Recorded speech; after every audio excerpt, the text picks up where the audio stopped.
రాజధానిపై YCP నేత సజ్జల చేసిన వ్యాఖ్యలపై మంత్రి నారాయణ స్పందించారు. విజయవాడలో మీడియాతో మాట్లాడుతూ వైసీపీ అధ్యక్షుడికి రాజధానిపై స్పష్టత లేదని, రాజధానికి 30,000 ఎకరాలు కావాలని ఆయన అసెంబ్లీలో చెప్పారని, ఆ తర్వాత పొలిటికల్ గేమ్తో 3 ముక్కలాట ఆడాడని మంత్రి గుర్తు చేశారు. అమరావతికి ఒప్పుకొని అసెంబ్లీలో జగన్ కూడా చేతులెత్తాడని, మళ్లీ ప్రభుత్వం రాగానే మాట మార్చాడని అన్నారు మంత్రి నారాయణ. ఇలా చేస్తే ప్రజలు ఆ 11 సీట్లు కూడా ఇవ్వరు అంటూ మంత్రి సజ్జల విమర్శకి కౌంటర్ ఇచ్చారు. ఏదైతే డయారా వచ్చిందో యాక్చువల్గా దాని విషయమై అధికారులు అటు health department, revenue department, municipal department combined work చేస్తున్నారు. అయితే ఈరోజు కూడా మార్నింగ్ కూడా 17 కేసులు వచ్చినాయి. నేను యాక్చువల్గా క్యాంప్ ఆఫీస్కి మరియు హాస్పిటల్కి, గవర్నమెంట్ హాస్పిటల్ కూడా పోయి అందరితో మాట్లాడడం జరిగింది. ప్రతి ఒక్కరితో డిస్కస్ చేశాను. అందరూ స్టెబిలిటీగా ఉంటారు, ఎవరు ఇబ్బంది లేదు. రోజు యాక్చువల్ ట్రీట్ చేసి డిశ్చార్జ్ చేస్తున్నారు. అయితే రూట్ కాజ్ అనేది ఇంకా 100% తెలియలేదు. ఎందుకంటే ల్యాబ్ టెస్టులు పంపించండి హైదరాబాద్కి. 72 అవర్స్ యాక్చువల్గా కల్చర్ టెస్ట్ అవి, కొన్ని 48 అవర్స్. రేపు ఈవినింగ్ యాక్చువల్ కొన్ని టెస్ట్ వస్తాయి. లోకల్గా ఇక్కడ టెస్ట్ చేస్తే వాటర్లో ప్రాబ్లం లేదని వచ్చింది. అయితే టూల్స్ టెస్ట్ చేస్తే 55 టూల్స్ టెస్ట్ చేస్తే ఒక 2 టూల్స్లో మాత్రం వేరియేషన్ వచ్చింది యాక్చువల్గా. అయితే దాని మీద ఫర్దర్గా ఇంకా టెస్ట్ చేయమని యాక్చువల్గా చెప్పాం. ఇప్పుడే కలెక్టర్ గారితోనూ, కమిషనర్ గారితోనూ, అటు ఎంపీతో అందరితో కూర్చొని డిస్కస్ చేయడం జరిగింది. ఏదేమైనప్పటికీ తీసుకోవాల్సిన మెజర్స్ అంతా, అంటే వాటర్ ఆపేశారు యాక్చువల్గా. ఏదైతే మెయిన్ ఓవర్ హెడ్ నుంచి పోయే వాటరు, తర్వాత అందరికీ ప్రతి ఇంటికి క్యాన్ వాటర్ ఇస్తున్నారు మున్సిపాలిటీ వాళ్ళు. ప్రతి ఒక్కరిని అవేర్నెస్ చేస్తారు. ఒకటి, ఏ వాటర్ తాగినా వాటర్ కాసి తాగండి. బహుశా నేను అనుకోవటం రేపు జనరల్గా ఏంటంటే ఇటువంటి ఇచ్చినప్పుడు 7 days కంటిన్యూస్గా ఉంటుందని ప్రీవియస్ ఎక్స్పీరియన్స్ వాళ్ళు చెప్పేది, డాక్టర్స్ వాళ్ళు కూడా. ఒకసారి రేపు నుంచి తగ్గుముఖం పట్టొచ్చు అని ఎక్స్పెక్ట్ చేస్తున్నాం. ఏదైనా తీసుకోవాల్సిన మెజర్స్ అన్ని తీసుకుంటూ రోజు 2 పూట్ల నేనైతే అధికారులతో, హెల్త్ మినిస్టర్ గారు, నేను కంటిన్యూస్గా డిస్కస్ చేస్తున్నాం. ఎవరికి ఇబ్బంది లేకుండా చేయడానికి ప్రయత్నిస్తున్నాం. అది ఫుడ్ వల్ల, వాటర్ వల్ల అనేది యాక్చువల్గా మనకు క్లారిటీలో ఇవాళ నేను అంటే ప్రతి పేషెంట్ని కలిసి మాట్లాడా. 17 మందిని క్యాంప్ ఆఫీస్లో కలిసి, క్యాంప్ ఎక్కడ వేసారు మాట్లాడాను.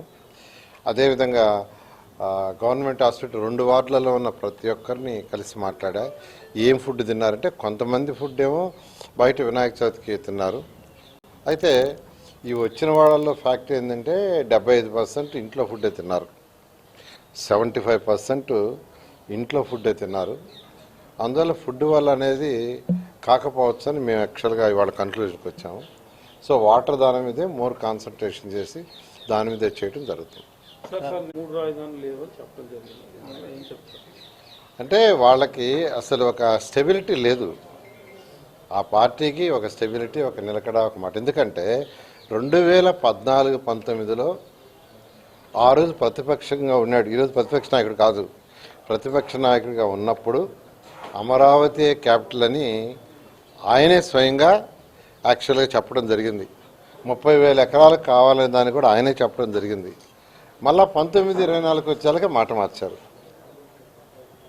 ఆయన పొలిటికల్ గేమ్ ఆడి 3 ముక్కలు ఆడాడు. ప్రజలు బుద్ధి చెప్పారు. ఇప్పుడు మళ్ళీ ఏంటంటే ఇక్కడైనా యాక్చువల్గా వాళ్ళ నాయకుడు యాక్చువల్గా ఒకరు చెప్పడం జరిగింది. ఎప్పుడూ నాయకుడికి స్టెబిలిటీ ఉండాలి. ఏదన్నా ఒక డెసిషన్, ఎన్ని మేజర్ డెసిషన్, చిన్న డెసిషన్ కాదు. ఒక రాష్ట్రానికి రాజధాని అంటే అది చిన్న డెసిషన్ కాదు. ప్రజలందరూ అభిప్రాయం తీసుకొని చేయాలా, ఒక వ్యక్తి డెసిషన్ కాదు. అదే మా ముఖ్యమంత్రి గారు ప్రజలందరూ అభిప్రాయం తీసుకొని ఫైనల్గా అమరావతి అయితే ఈ రాష్ట్రంలో ఉన్న కంబైన్డ్ జిల్లాలు 13 ఉంటే 13కి సెంటర్ పాయింట్ అది. అటుపక్క కంబైన్డ్ జిల్లా అయినట్టు అనంతపురం కానీ, ఇటుపక్క కంబైన్డ్ జిల్లా అయినటువంటి శ్రీకాకుళం తీసుకున్న సెంటర్ పాయింట్. ఇక్కడ వాటర్ ఉంది, రోడ్డు నేషనల్ హైవే ఫెసిలిటీ ఉంది, తర్వాత ట్రైన్ ఫెసిలిటీ ఉంది, ఎయిర్పోర్ట్ ఫెసిలిటీ ఉంది, దగ్గరలోనే పోర్ట్ ఫెసిలిటీ ఉంది. వీటిలన్నిటి కన్సిడర్ చేసి ప్రజల అభిప్రాయం తీసుకొని మా ముఖ్యమంత్రి గారు రోజు నిర్ణయించారు. దానికి ఆయన కూడా చేతులు ఎత్తాడు అసెంబ్లీలో.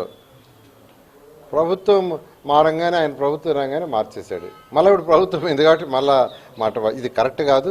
ఇలా చేస్తే చెప్పాను కదా, ప్రజలు ఆ 11 సీట్లు కూడా ఇక్కడ 0 చేస్తారు. అంటే ఓటమి వల్ల ఆయనకి అనుకుంటున్నారా, అధికారం కోసం మరలా మార్చారు? ఇదంతా అధికారం కోసమే, కేవలం అధికారం కోసమే. విశాఖపట్నం తర్వాత వచ్చి కర్నూలు ఇక్కడంటే ఆ పక్క ప్రజలు ఓట్లేస్తారు, ఇక్కడ వాళ్ళు వేస్తారు, అక్కడ వాళ్ళు వేస్తారు అని నాటకం ఆడాడు. అది ఫెయిల్ అయింది. ఇంకెందుకులని మళ్ళీ ఏంటంటే డైరెక్షన్ మార్చాడు. ఇది అసలు పరిపాలన ఏంటంటే స్టెబిలిటీ ఉండాలా, డెసిషన్ తీసుకునే ముందు ప్రజాభిప్రాయం తీసుకోవాలా, ప్రజా పరిపాలన చేయాలా. అంతేగాని రూమ్లో కూర్చొని ఒక నలుగురు అడ్వైజర్లు పెట్టుకొని వాళ్ళు ఇచ్చే డెసిషన్ ప్రకారం చేస్తే ఇట్నే ఉంటాయి. కాదు సార్, సజ్జల గారి మాటలనే పరిగణలోకి తీసుకోవాలా, జగన్ దీని మీద స్పష్టత ఇవ్వాలనుకుంటారు. అంటే వాళ్ళ పార్టీలో సీనియర్ నాయకుడే కదా. గత 5 సంవత్సరాలు ఏది మాట్లాడినా ఎవరు కౌంటర్ వేసినా ఆయనే సజ్జలు. ఎందుకంటే ఎవరికైనా ఈరోజు నేను మంత్రిగా, మున్సిపల్ శాఖ మంత్రిగా నేను చెప్పానంటే ఖచ్చితంగా పార్టీ దృష్టిలో పెట్టుకుని పార్టీ పరంగా మాట్లాడటం, ప్రభుత్వ పరంగా మాట్లాడటమే. నేను మాట్లాడింది మా ముఖ్యమంత్రి గారు తప్పు అనరు కదా. ఏదైనా ఉంటే మా కరెక్షన్ చెప్తారు, కానీ ప్రజలకి నేను చెప్పినా అది బాధ్యతగా చెప్పాలా. ఈరోజు సజ్జలు చెప్పాడంటే వాళ్ళ పార్టీలో బాధ్యతగా చెప్పినట్టే. కాబట్టి వాళ్ళకి స్టెబిలిటీ లేదు.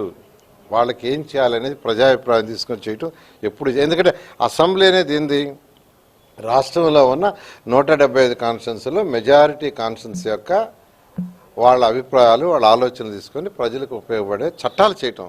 అక్కడ చట్టాలు చేసే దగ్గరే చెయ్యెత్తి ప్రభుత్వం బాగానే మళ్ళీ చేయి తీస్తే ఏంది? ఓకే, ప్రజలు అన్నీ గమనిస్తున్నారు. వీళ్ళు ఎందుకు మాట్లాడుతున్నది గమనిస్తున్నారు. ఇదంతా ఓట్ల రాజకీయం అని అంత గమనిస్తున్నారు.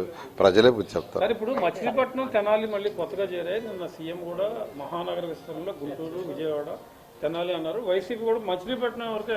అంటే ఈ మార్పులు మళ్ళీ ఏం సార్? సీఎం గారు చెప్పింది ఏంటంటే హైదరాబాద్ మహానగరం వచ్చిందంటే అనేక మున్సిపాలిటీస్, పంచాయతీలు అన్నీ కలిపితే అది మహానగరం అయింది. అదేవిధంగా 2014-19లో ఇక్కడ అమరావతిని డిజైన్ చేసేటప్పుడే అమరావతి అది, తర్వాత విజయవాడ, తాడేపల్లి, తర్వాత మన మంగళగిరి, గుంటూరు ఇవన్నీ కలిపి ఫ్యూచర్లో 1 crore ప్లస్ పాపులేషన్ ఉండేది మహానగరం కావాలని డిజైన్ చేశారు. ఆ రోజు 14-19 ఇప్పుడు కాదు అది. దాన్ని అంటే ఆయన దూరదృష్టి రాబోయే 20 సంవత్సరాలు, 50 సంవత్సరాలు, 100 సంవత్సరాలు దృష్టిలో పెట్టుకొని దూరదృష్టిలో చేశాడు. ఆ విషయాన్ని నేను చెప్పడం జరిగింది. Okay sir.